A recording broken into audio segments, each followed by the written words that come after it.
I'm not going to beat around the bush here. You're both at fault. You are both to blame when it comes to this whole Spider-Man situation. Here's the thing. Okay. We have Spider-Man, a beloved character created by the amazing Stan Lee, God rest his soul. And what we have is not anything to do with stories or characters. No. We all know the answer to this. It's about the money. First, we have Sony, and then we also say, well, we have Marvel, but we all know we're talking about Disney here. And years ago, they came together for a wonderful partnership where we got 5 great movies that featured this character that they are now sharing because, well, let's be honest, the not-so-amazing Spider-Man 2 sucked. And Sony, along with their leaked emails, proved that they really didn't have much of a plan for our friendly neighborhood Spider-Man. So in a move that we thought was darn near impossible, Marvel, aka Disney, and Sony decided to work together, and you know what we got? Again, 5 great movies that all had Peter Parker, aka the amazing, the spectacular Spider-Man in them. Then what was probably destined to happen, the movies are successful, everyone's making money, but then the greed stepped in. We all want more. We want a bigger piece of the pie. And I can probably honestly predict that Disney's the one that stepped up first and said, hey, we made this a success. We should be getting more money. And Sony said, hey, we bought this from Marvel years ago and it's our property, so we should be keeping the bigger piece of the pie. So from the way I understand it, Sony gets more from the movies, but Disney gets more from the toys and everything else. And in a fair world, splitting it 50-50 would be just fine. They would make the same from the movies, but you would also say, well, why don't we give you 50% of the merchandising? But of course, I don't think Disney's going to give away that foothold. And Sony's like, well, we own the property. And Disney says, well, you shouldn't because you mucked it up the first time. And Sony says, well, hey, we've got plans for the future now. We know what works now. And what Disney says is, hey, well, what works is Spidey's home. And Sony says, hey, we've got this Oscar-winning Spider-Verse movie. And Disney says, hey, and the movie's fantastic. And they can agree on that, right? We can all agree that Spider-Verse is amazing. And Sony should keep making those movies. But we're talking about the MCU here. That's not connected. Well, Sony anyway is probably just like, hey, well, we've got a plan for the future. We've got this Spider-Man-less Spider-Man but not Spider-Man world, the Venomverse. Yeah, it's the Venomverse. You know, Venom, a character that can totally exist without Spider-Man. And we also got this Morbius movie because everyone knows that Jared Leto's going to be a fantastic superhero or supervillain, right? And because of leaked emails, we know that Sony had fantastic plans for the future of Spider-Man. I mean, come on, who can't wait for that Sinister Six or that Aunt May movie? I mean, I can't believe with all of these great plans that they ever had to consider working with Disney, aka Marvel, to, make people have confidence in Spider-Man again. So who really is in the right here? I mean, Sony does own the property. They are in the right. But here's the thing. This is Spider-Man we're talking about. And this is taking away a character that is now finally really working by bringing him into the MCU. So Disney has a lot of stroke here. And I think that Disney is probably hoping that fans of the franchise will do exactly what they're doing right now, which is go on social media and on YouTube and give out tweets, hashtag save Spidey, and do videos like I'm doing right now, even though I'm not taking sides here, even though I feel there is a side that probably needs to let go a little more than the other, because they need to meet in the middle. That's the ultimate answer. Meet in the middle somewhere. It doesn't have to be 50-50. It has to be, look, we're helping you make this property, right? We're doing exactly what Disney wants us to do, which is blame Sony, even though Sony has come out with a statement. Sony on Twitter said this: "We hope this might change in the future," meaning Kevin Feige not being involved in the future Spider-Man films. But understand that the many new responsibilities that Disney has given him, including all their newly added Marvel properties, do not allow time for him to work on an IP they do not own. Kevin is terrific, and we are grateful for his help and guidance and appreciate the path that he has helped put us on, which we will continue.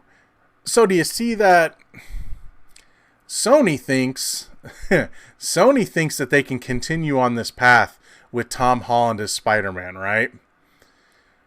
But the whole point of that character had such a connection to Tony Stark that story-wise it doesn't work. It doesn't mean Sony still won't try to do it. Here's the thing. We're at this point now that we've got the character, as fans, we've got the character right where we want him. Back home in the MCU. I mean, with Disney buying Fox, we are as close to the MCU being complete as humanly possible. But here's the thing. Spider-Man, just look at many of the big Marvel stories. Spider-Man is the linchpin to the MCU. I know things and words like boycott are thrown out there, and here's what's probably going to happen that normally probably wouldn't. If Sony moves ahead without making some kind of a deal with Disney, there is going to be a boycott. Any Spider-Man movie they make, whether it be with Tom Holland or, and this is an unfortunate casualty, whatever sequel they come up with for Spider-Verse, it's going to suffer. If the two sides don't play nice, Sony is the one that's probably going to get the biggest brunt of this.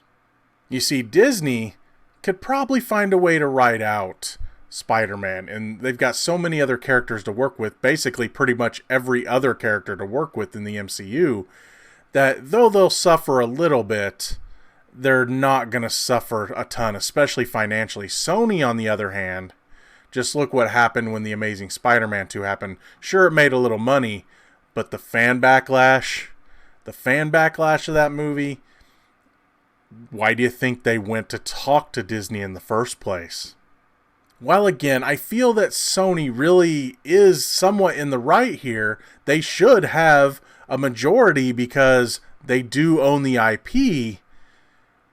Story-wise and fandom-wise, they need to work together with Disney. They need to give up a little bit to Disney, because if it wasn't for Disney, people wouldn't be giving a crap about The Amazing Spider-Man 3. Now, would a movie like, say, Spider-Verse have worked if the MCU and Sony weren't working together on Spider-Man? Sure, of course it would have. And if they would have been the same exact movie, it would have been phenomenal. But here's the thing. We have the connection now. People are still a little iffy on that whole connection anyway, because yeah, we got Spider-Man, but we don't really have access to a lot of the other villains or a lot of the other heroes, say like Venom. People would love to see Venom in the MCU, but that being said, Venom is not Spider-Man. Having Spider-Man finally in the MCU, this is one of those things that once you giveth, you cannot taketh away. Here's the thing. Again, fair world, 50-50 split on everything. That being said, Sony owns the IP, so they have the upper hand.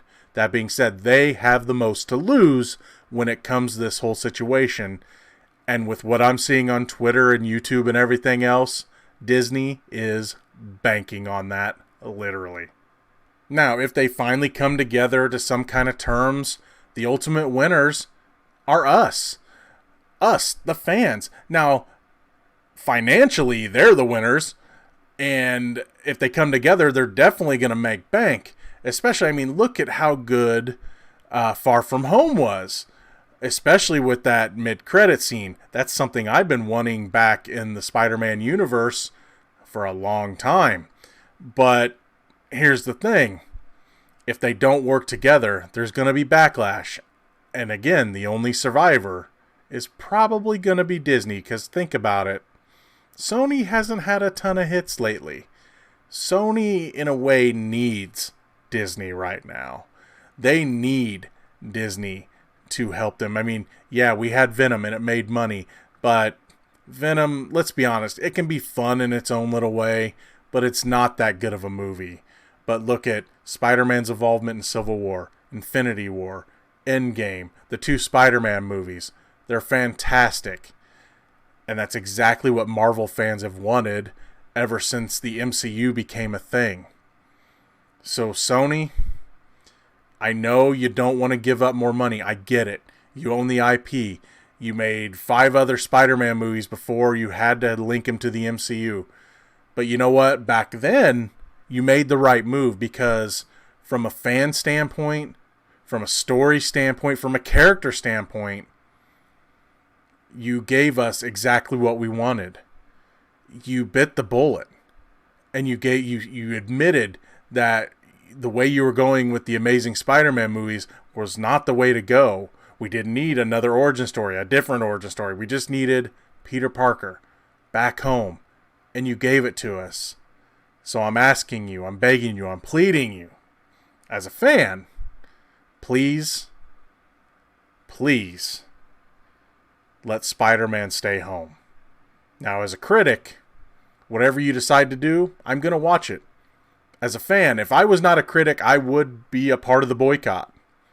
I would not go see whatever you bring out when it pertains to Peter Parker that was in the MCU. And if you take him away from that, I would boycott it. But I am a critic. It is my job.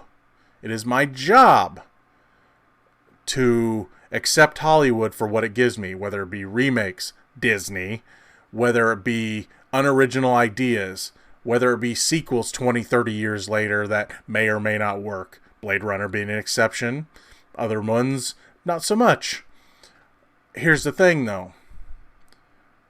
You need to let him stay home. You need to find a way. I know you had to bite the bullet before.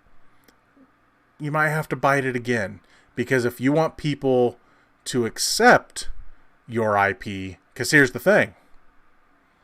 I love Spider-Man, but as a fan, a lot of fans will wait out until you give us what we want, especially after you gave us the Amazing Spider-Man movies, which we did not like very much, and then you gave us something that we liked very much. Again, you can't take that away from the fandom. As a critic, I'll watch whatever you put out because that's my job.